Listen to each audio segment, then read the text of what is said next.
오늘은 Living Influencer라는 제목으로 하나님 말씀 선포될 때 오늘 이 시간 우리 주님께서 함께 하실 줄로 믿습니다. 한 주 전에 있었던 일입니다. 한 주 전에 제가 이 자리에서 설교를 해야 된다는 소식을 들었습니다. 얼마나 마음이 힘들고 야 이거 어떡하나 이런 생각이 들었습니다. 제 마음을 한 청년한테 나눴어요.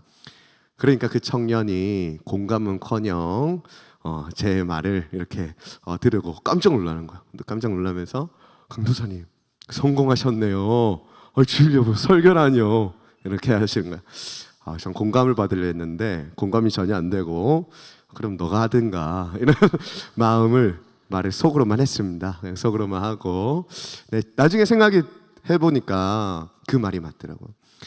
참이 부족한 자를 하나님 들어 쓰셔서 이 자리에 세우셨고 그래서 그것을 놓고 하나님 앞에 그냥 자연스럽게 기도가 나오기 시작했어요.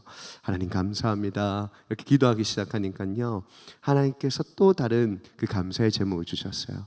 그게 뭐냐면 하나님께서 이 자리에 저를 예배자로 불러주셨다는 것이죠. 사랑하는 여러분, 우리는 부족합니다. 한 주간 삶을 살면서 얼마나 여러분들 고통스러우셨습니까? 또한 깨끗하게 살고 싶었는데 얼마나 우리가 진흙에서 구르며 살아왔습니까? 그런 우리지만 하나님께서 우리를 두 팔 벌려 환영하시는 줄 믿습니다. 우리는 오늘 이 시간 주님께로 나아가면 됩니다. 하나님은 준비되셨어요. 근데 우리가 어떤 마음을 먹느냐에 따라 오늘 이 시간 하나님을 만나느냐 아니면 이 성전 뜰만 밟고 돌아가느냐 그것이 정해져 있습니다. 바라기는 우리의 마음이 하나님께 향하기를 원합니다. 우리 좌우 옆 사람 이렇게 함께 살펴보면서 이렇게 인사했으면 좋겠습니다. 잘 오셨습니다. 하나님이 함께 하십니다. 제가 늘 4부에서만 예배를 드리다가 5부에 오니까요 여러분들이 너무 귀엽고 사랑스러워요. 우리 형님들하고 같이 있다가 여러분들 보니까 너무 귀하고 참 오늘 말씀을 통해서 하나님 앞에 회복받는 은혜가 있기를 원합니다. 오늘 갈라디아서 6장 9절에서 10절까지의 말씀은 사도 바울이 갈라디아 교회에게 보내는 권면의 편지입니다. 특별히 바울은 선을 행하되 낙심치 말라 끝까지 인내하라 라고 강조합니다. 존 칼빈이라는 종교개혁자는요 오늘 이 본문을 가리켜서 이렇게 평가합니다. 조금 긴 글이지만 이 본문을 이해하는 데 도움이 되어줘서 가져왔습니다. 제가 읽어보겠습니다. 이 교훈은 특별히 필요한데 우리는 원래 사랑의 의무에 게으르고 많은 작은 걸림돌 심지어 성품이 좋은 사람도 방해하고 미루게 하기 때문이다. 우리는 무가치하고 감사할 줄 모르는 사람을 많이 만난다. 궁핍한 수많은 사람들이 우리를 압도하고 우리는 사방에서 돈을 지불하느라 지쳐간다. 우리의 온기는 다른 사람의 차가움으로 약해진다. 마지막으로 온 세상은 우리를 올바른 길에서 멀어지게 하는 방해물로 가득 차 있다. 그러므로 바울은 우리의 노력을 잘 확인하여 우리가 지쳐 쓰러지지 않도록 한다. 들어보니까 어떠세요? 이 존 칼빈이 살았던 때가 460년 전입니다. 그때나 특별히 사도 바울이 지냈던 그 2000년 전이나 이 선을 행하며 산다는 것, 그리스도인으로 산다는 것이 힘겨워 보입니다. 선을 행하며 산다는 것은 너무나도 힘든 일입니다. 특별히 우리는요 이 영향력을 행사하는 인플루언서로 부름받았습니다. 우리 지난주 설교 들으셨죠? 조신 분 아무도 없으시죠? 무슨 설교였나요? 기억나시나요? 예, 빛과 소금, 빛과 소금. 네. 왜 그러세요? 자, 빛과 소금의 삶으로 부름받았는데 그 빛과 소금으로서 우리가 그 복음을 땅끝까지 끼치는 영향력을 끼치는 자로서 부름받았습니다. 영향을 끼치며 산다는 것 여러분 너무 이상적인 일이죠. 근데 그와 동시에 너무나도 부담스럽고 피하고 싶은 길이기도 합니다. 연예인과 공인의 삶만 봐도 쉬워 보이진 않습니다. 주목받아야 하고요 관심받아야 하고 그들의 언행과 개인사는 늘 평가를 받습니다. 또한 여러분 산불 사태 이런 것처럼 국가의 위기 상황 속에서 저 사람은 과연 얼마를 기부를 할까? 또 정치적으로 어려울 때 저 사람의 정치색은 어떨까? 그들의 윤리의식은 어떠할까? 그들의 연애, 결혼, 죽음까지도 작은 사생활까지 평가받는 그 인플루언서의 삶을 바라봅니다. 많이 사랑받는 만큼 그들은 많은 관심을 받죠. 왜 그들이 그런 관심을 받을까요? 그것은 너무 단순합니다. 그들은 이 사회에 영향력을 끼치기 때문이에요. 영향력. 좋은 영향력이든 좋지 않은 영향력이든 그들은 영향력을 끼치기 때문에 그들이 기준이 되어질 때가 많기 때문입니다. 그렇기 때문에 그들은 많은 사람들에게 평가도 받고 많은 사람들에게 관심도 갖습니다. 우리의 삶도 동일합니다. 우리는 삶에서 영향력을 끼치되 선한 영향력을 끼칩니다. 하나님 나라 인플루언서, 킹덤 인플루언서로 부름받아 살아갑니다. 내 성격, 내 의지, 또 내 상황과 상관없이 우리는 무조건적으로 예수 그리스도를 믿게 되어지면 그렇게 살아가는 것이 우리의 소명이 되어졌습니다. 그렇기 때문에 우리는요, 이 그리스도인이라는 명찰을 다는 순간 우리의 삶은 주목받기 시작해요. 그리고 사람들에게 평가를 받습니다. 사도 바울이 살았던 초대교회도 마찬가지였습니다. 특별히 초대교회에서 교인으로 살아간다는 것, 그리스도인으로 산다는 것은 너무나도 힘들었어요. 그 로마 사회에서 이 기독교인은요, 어떻게 부류가 되어졌냐면 제3의 부류라 평가받았어요. 제3의 부류. 무슨 말이냐면 인간 취급을 하지 않겠다 이거야. 이들은 주목받았을 뿐만 아니라 사람으로서의 존엄성을 인정받지 못했던 것입니다. 예수님을 믿는 것만으로 주목받고 차별받아야 됐던 것이죠. 여러분, 바울은 그런 비참함 속에 있는 초대 교인들에게 뭐라고 얘기하냐면, 여러분, 세상이 뭐라 하든, 세상이 여러분들을 어떻게 평가하든, 교회를 어떻게 생각하든 여러분은 세상에 나가서 선을 행하십시오. 여러분, 그 가르침은요, 사실 우리에게도 동일합니다. 왜냐하면 선행은 우리의 정체성이자 소명이기 때문입니다. 에베소서 2장 10절 말씀 함께 읽겠습니다. 10절입니다. 우리는 그가 만드신 바라 그리스도 예수 안에서 선한 일을 위하여 지으심을 받았나니.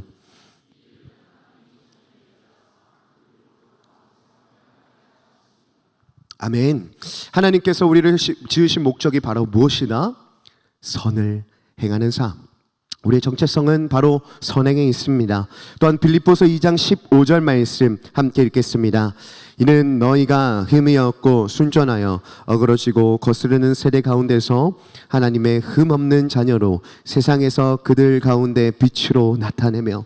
여러분, 세상은 뭐라고 이야기하고 있습니까?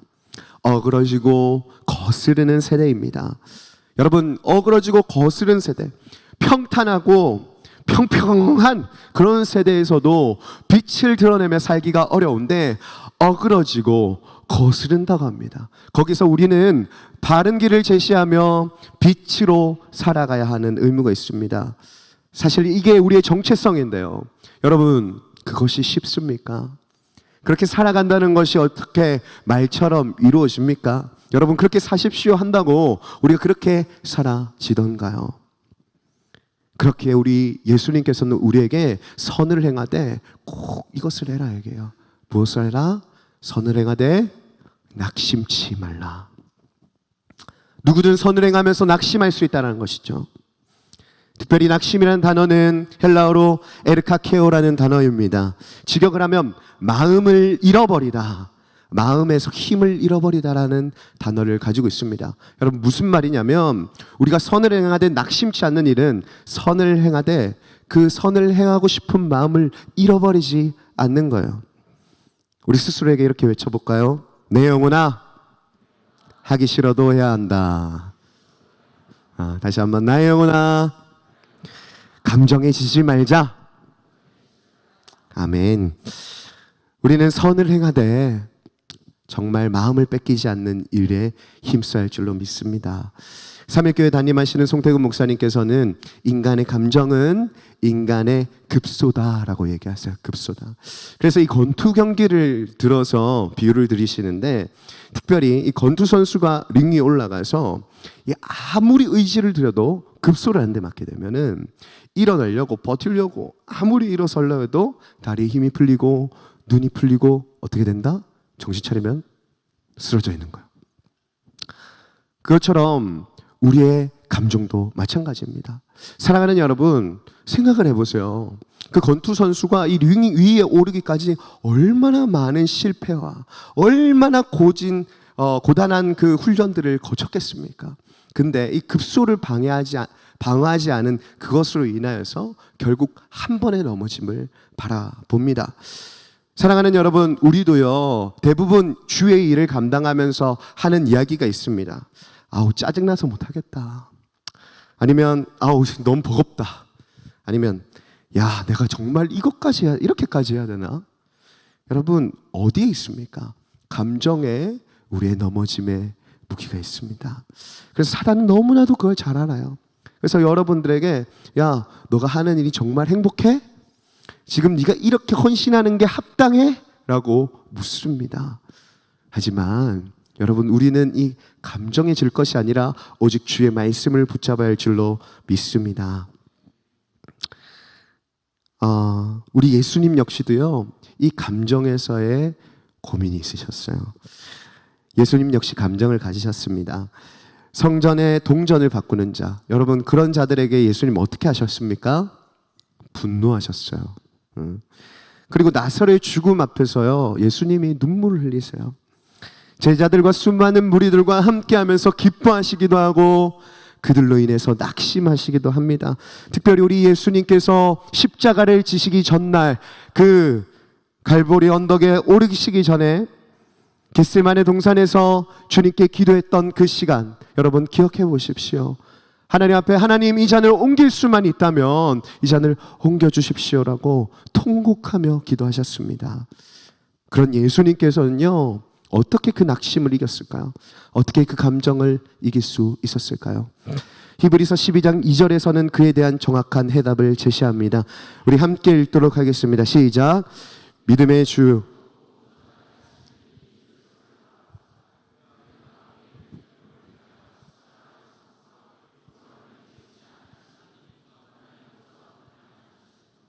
무엇을 위해서요? 그 앞에 있는 기쁨을 위해서, 우리를 위해서, 우리를 살리기 위해서, 그것이 너무나도 기쁘셔서 자신의 고난을 이기셨어요. 근데요, 우리는 때라는 단어를 주목해야 돼요. 때. 지금 당장은 내게 너무나도 낙심되어지고 어렵지만 웃을 날이 온다는 것이죠. 그 웃을 때는 반드시 온다라는 믿음을 가지고 예수님 역시 버티셨던 것입니다. 사랑하는 여러분, 이 한성교회를 제가 이제 다니보니까요, 한성교회를 설명할 때에 행축을 빼놓을 수가 없습니다. 그렇죠? 특별히 한국교회에서 이 한성교회 행축에 많은 관심이 있습니다.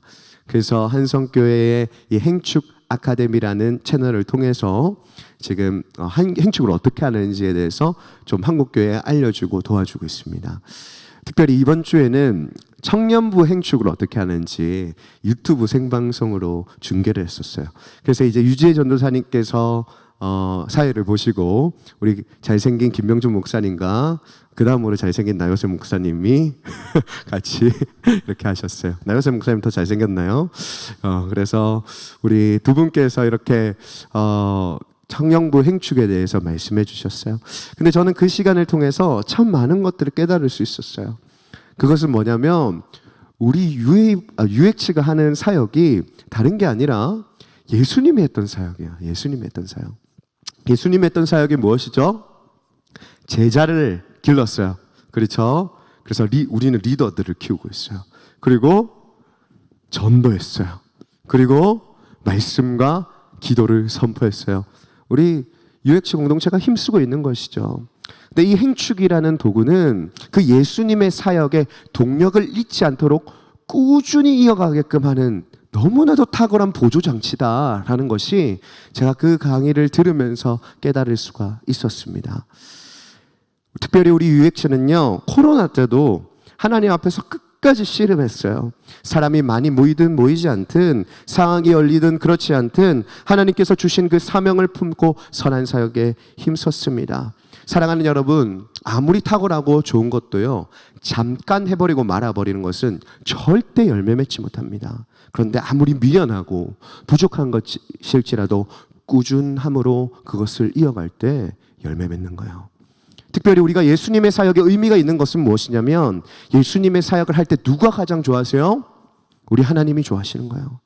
우리 사람의 생각과 사람의 계획으로는 이것이 맞을까? 이것이 정말 현명한 방법일까 고민되어지지만, 하나님이 보시기에는 그것이 너무나도 귀한 사역이신 거예요. 그러니까 예수님의 그 3년이란 짧은 시간 동안 우리에게 보여주셨던 것은 제자를 키우고 전도하고 말씀을 가르치고 기도했던 거예요.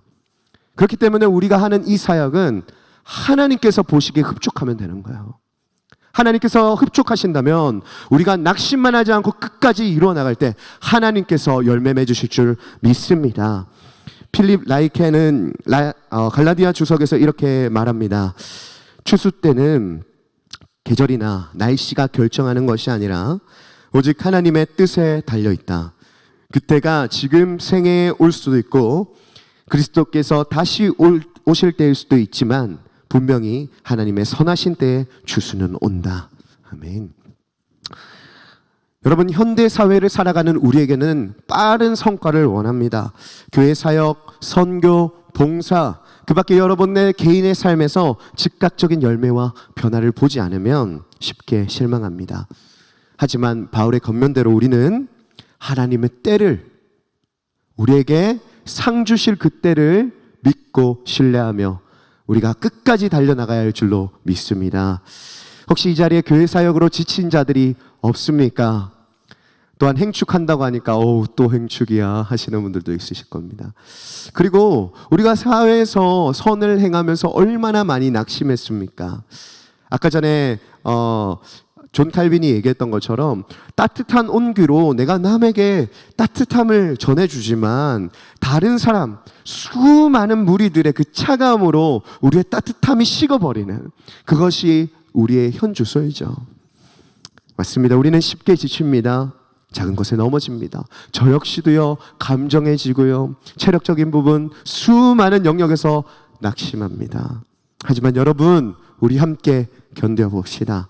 인내함으로 견뎌봅시다. 사단 마귀들은 조금만 더 갈 수 있는 그 길을 막기 위해서 총동원해요. 그래서 여러분들의 감정을 건드리고 여러분들의 눈을 가립니다. 그래서 정말 이제 결실을 맺을 때가 코앞에 다가왔는데 거기서 우리의 것을 다 내려놓게 만들어 버립니다. 그런 우리에게 너무 위로가 되어지는 말씀이 있습니다. 요한계시록 22장 12절 말씀입니다. 우리 함께 읽겠습니다. 시작. 보라, 내가 속히 오리니 내가 줄 상이 내게 있어 각 사람에게 그가 행한 대로 갚아주리라. 여러분, 뭐라고 말하고 있습니까? 예수님께서 어떻게 하시겠다?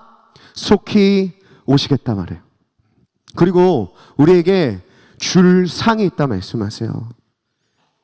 바라기는 우리는 세상의 이야기가 아닌 이 하나님의 약속의 말씀을 믿어야 할 줄로 믿습니다.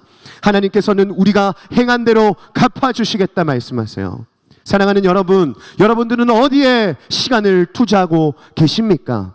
여러분, 만약에 악한 자들의 자리에 있다면 그것을 끊어내셔야 합니다. 왜냐하면 세상은 그것이 우리에게 유익을 준다고 얘기하지만 예수님은 곧 오시며 우리에게 우리가 행한 대로 갚으시는 분이시기 때문입니다. 버티고 견디는 일이 가장 미련한 행동처럼 보이지만 예수님처럼 하나님께서 주시는 상을 견디고 바라는 것이 우리의 가장 큰 지혜인 줄 믿습니다. 우리 10절 말씀 계속해서 함께 보겠습니다. 10절 말씀 한 목소리 읽겠습니다. 그러므로 우리는 기회가 있는 대로 모든 이에게 착한 일을. 바울은 9절의 권면의 말씀을 구체적으로 제시하고 있어요. 그러므로 라는 접속사를 앞절과 연결시켜서요, 특별히 선행이 계속해서 실천돼야 되는, 어떻게 실천돼야 되는지에 대한 원칙을 설명하는데, 특별히 우리가 실제 상황에서 누구에게 선행을 해야 할지에 대한 적용의 대상에 대해서 얘기하고 있어요. 결론적으로 말씀드리자면 바울은 모든 사람에게 선을 행하되 더욱 믿음의 식구인 교회에게 믿음의 선을 베풀라고 이야기합니다.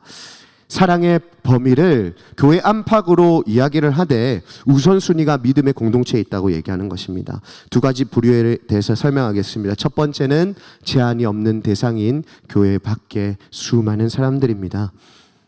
모든 사람에게 선을 베풀라고 명하셨습니다. 그리스도의 선행의 범위는 제한이 되어져서는 안 됩니다.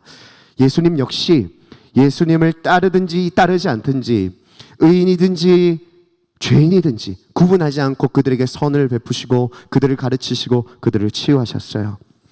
여기에는 믿지 않는 이웃과 특별히 원수까지도 포함되어지는 차별 없는 선행입니다.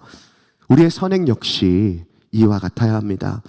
여러분, 교회도 지역사회의 어려움들, 자원봉사나 이웃돕기, 환경미화, 그리고 교육봉사 등과 같은 여러 가지 것들을 지원해야겠죠.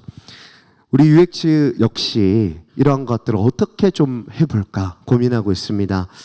단회적으로 주기적으로 이 사회를 섬길 수 있는 것들, 왜냐하면 이 사회를 섬기는 것만으로 예수 그리스도의 사랑이 증거될 뿐만 아니라 하나님께서 기뻐하시는 일이기 때문입니다.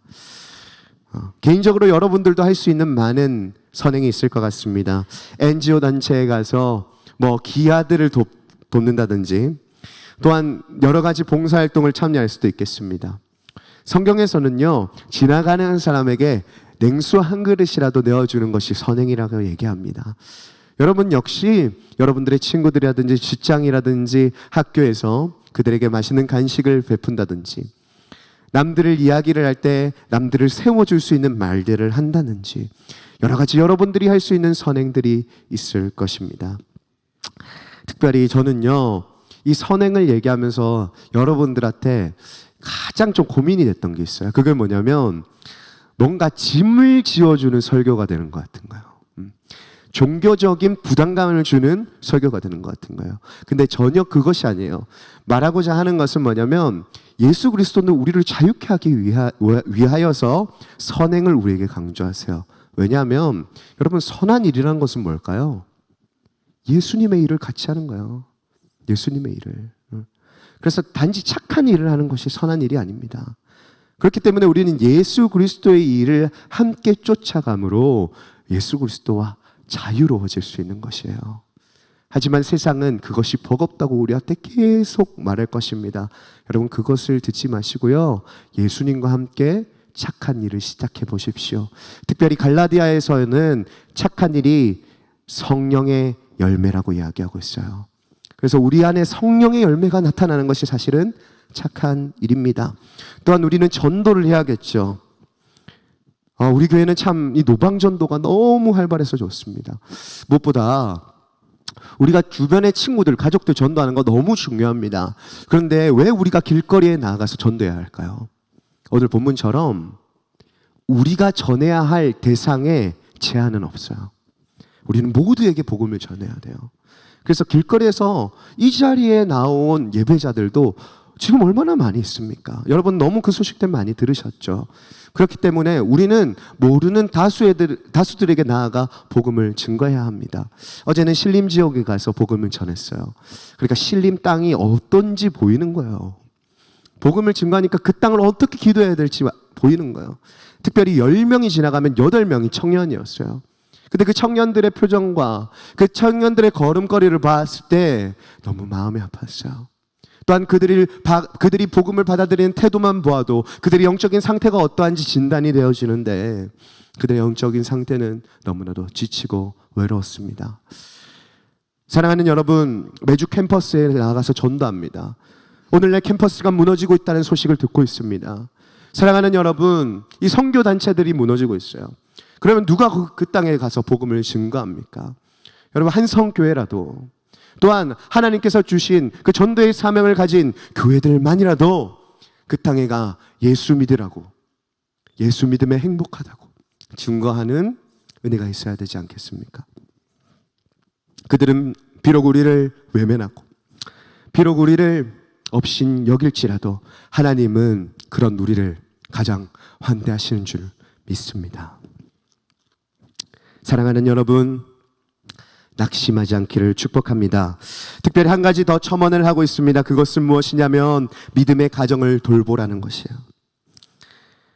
다른 사람을 돌보되 더욱 믿음의 가정을 돌보라 이야기합니다. 우선순위를 두라는 것이죠. 이를 위해서 교회에서만 선을 행하라, 이웃은 상관하지 말라라는 의미는 절대 아닙니다. 우리가 방금 살펴봤던 것처럼 모든 사람에게 우리는 선을 행해야 합니다. 하지만 우리는 현실적으로요, 자원이나 에너지들이 한정되어져 있어요. 그래서 가까운 식구들부터 우리는 돌보는 것이 도리라는 것이 오늘 이 성경에서 말하는 것이에요. 바울은 외부적 구제 그리고 내부적 돌봄 사이에서 균형을 이야기하면서 먼저 가까운 형제를 챙기는 것이 사랑의 올바른 질서임을 이야기하고 있습니다. 교회가 사회 봉사와 세상의 그 많은 선교적 사역을 힘쓰면서 정작 자기 교회에 있는 지체들의 아픔과 고통을 돌보지 않는 것은 이치에 맞지 않다는 것이죠. 우리 사랑하는 한성교회 역시 청년들을 돕는 플로잉 사역이 있습니다. 정말 대학생으로 또 직장인 초년생으로 가정에서 버림받은 자들, 질병으로 고통받는 자들이 얼마나 많이 있는지요. 그들의 이야기를 들었을 때 어떻게 하면 이들 더 도울 수 있을까, 그런 생각밖에 안 듭니다.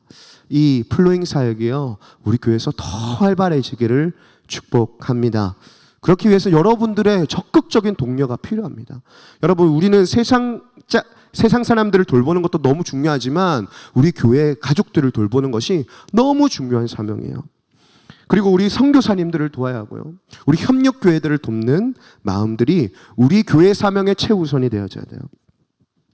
오늘날 때때로는 우리 교회 서로의 형편을 모르고 지낼 때가 너무나도 많이 있습니다. 물론 교회의 문제도 있어요. 그리고 리더들의 연약함도 있습니다. 우리 교육자들의 연약함도 있어요. 여러분들의 돌봄을 다 보고 싶지만, 그렇지만 여러분들에게도 요청드리고 싶은 것은 여러분들의 마음의 문을 여셔야 합니다. 여러분, 오늘날 우리의 마음의 문을 연다는 것 굉장히 어려운 일이에요. 그렇기 때문에 우리가 인간관계도 최대한 느슨하게 좀 가져보려고 그렇게 하죠. 정말 사랑하고 믿음직스러운 사람들에게만 내 어려움들을 나눕니다. 그도 그럴 것이 이 세상이 얼마나 악하고 얼마나 버겁습니까? 그래서 아마 이 주일 예배만 와서 그냥 사람들과 어울리는 그 에너지는 최소화하고 하나님 앞에 받는 그 은혜들만 누리고자 하는 분들도 많이 계실 것 같습니다. 모든 공동체는 약점이 있습니다. 아픔이 있고요. 특별히 그 공동체에 스며든다는 것은 그 공동체가 가지고 있는 희노애락을 함께 한다는 것인데, 이미 그것들을 경험해서 지쳐버린 자들도 있을 것입니다. 각자의 아픔을 함부로 이야기할 수 없겠지만, 사랑하는 여러분, 여러분들이 정말 사랑하는 마음을 담아 고면하는 것은 오늘 성경의 말씀처럼 여러분 교회 공동체 생활을 꼭 이루어 나가시길 축복합니다. 여러분, 공동체에 들어가서 피투성이가 될지라도 그곳에 머무르십시오. 왜냐하면요, 그것이 사회적으로 인간적으로 봤을 때는 미련함이나 하나님께서 보시기에, 우리 하나님께서 보시기에는 그것이 너무 선한 일이에요. 그래서 거둠의 때에 반드시 우리에게 상급을 허락하실 줄 믿습니다. 하나님은 사람과 교회를 통해 역사하십니다. 아무리 미련한 사람, 연약한 교회일지라도요, 하나님 그것을 버리지 아니하세요. 그래서 우리는요, 이 교회가 이 사람이 온전하지 못하다고 버려서는 안 됩니다. 어떻게 해야 돼요? 그것을 치유하고 회복하고 고쳐서 쓸 생각을 해야 돼요. 그렇게 우리는요, 다시 한번 마음을 되잡읍시다. 디모데전서 5장 8절에서는요 이렇게 얘기합니다. 자기 식구를 돌보지 아니하면 믿음을 배반한 자다. 믿음을 배반한 자. 더 나아가서요, 자기 식구를 돌보지 않은 사람은 불신자보다 더한 사람이다 라고 이야기합니다. 성도가 교회 가족을 돌보지 않고 하나님 앞에서 홀로 신앙생활 하는 것은 사랑의 도리를 저버리는 행위입니다. 사랑하는 여러분, 오늘 이 시간 온라인으로 예배 드리시는 분들도 있으실 거고, 또 이 자리에서 아직까지 공동체 생활이 주저주저 되시는 분들도 있으실 것 같습니다. 그 마음이 이해가 되고, 그 상황을 함부로 얘기할 수 없겠지만 사랑하는 여러분, 꼭 공동체를 적응하시기를 원합니다. 특별히 여러분, 낙심을 끊어버리십시오. 낙심을. 사단은 그 낙심이 습관이 되게 해요, 우리에게. 우리가 그 습관을 끊어내지 않으면 우리는 그냥 이대로 신앙생활하는 것이 옳다고 생각해요. 근데 거둠의 때 우리가 하나님 앞에 회개하는 것이죠. 하나님, 내가 그때 왜 그렇게 살지 못했을까요?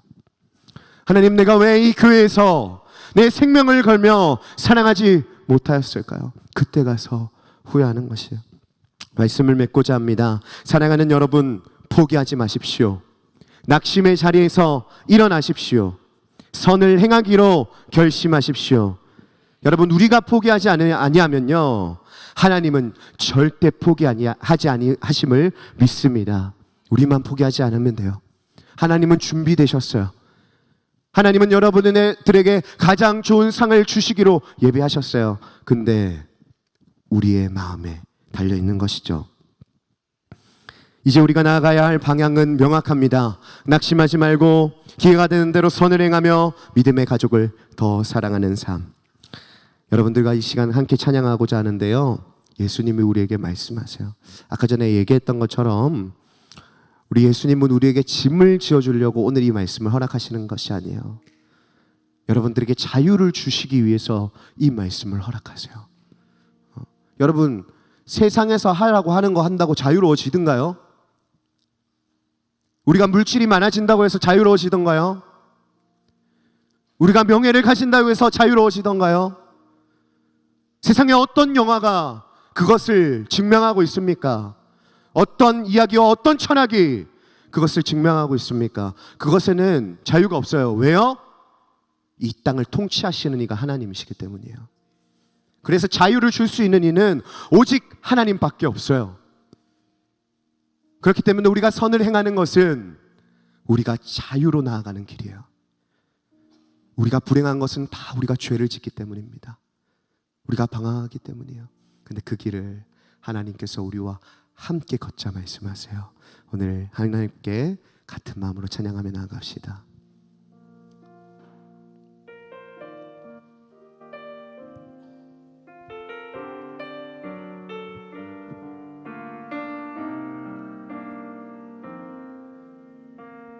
함께 고백합시다. 사랑하는 내 딸아, 사랑하는 내 딸아, 너의 자금도 내게 귀하다. 너와 함께 걸어가는 모든 시간이 내게 힘이라. 사랑하는 아들아, 사랑하는 아들아, 내 연약함도 내게 금이라. 너로 인해 잃어버린 나의 양들이 돌아오리라. 조금 느린 듯해도 기다려주겠니? 조금 더딘 듯해도 믿어줄 수 있니? 네가 가는 그 길 절대 헛되지 않으니 나와 함께 가자. 앞이 보이지 않아도 나아가주겠니? 이해되지 않아도 사랑해주겠니? 너의 눈물에 잊지 않고 있으니 나의 열심으로 이루리라. 우리 함께 고백합시다. 하나뿐인 사랑아, 하나뿐인 사랑아, 내게 부탁이 있다. 길 잃어 지친 영혼 돌아보라.